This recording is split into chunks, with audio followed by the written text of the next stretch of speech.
Merci, Monsieur le Président. La pétition soumise à notre débat concerne la participation de Français dans l'armée israélienne Tsahal. De quoi parle-t-on? Ça a été rappelé ici, il serait à minima 4000.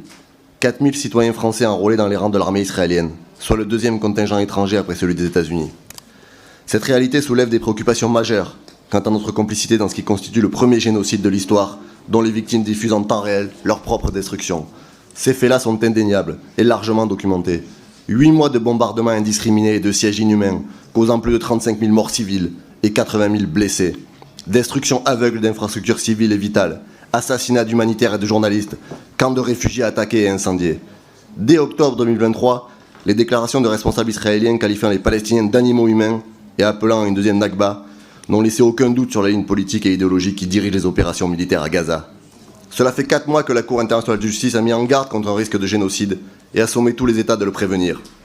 Voilà près d'une semaine qu'elle a ordonné à Israël de cesser ses opérations militaires à Rafah. Le bon sens commanderait aujourd'hui de suspendre immédiatement la convention bilatérale du 30 juin 1959 qui permet à des franco-israéliens de servir l'armée israélienne. Collègues, les Français comme le reste du monde sont témoins de ce génocide depuis leur téléphone. Ils voient ces soldats commettre l'ignominie, humilier des prisonniers palestiniens torturés, faire l'apologie de leurs crimes sur les réseaux, se réjouir dimanche soir dans la nuit sur des boucs Telegram de voir des Palestiniens incendiés à Rafah, écrire le nom des députés sur leurs obus qu'ils envoient dans la bande de Gaza.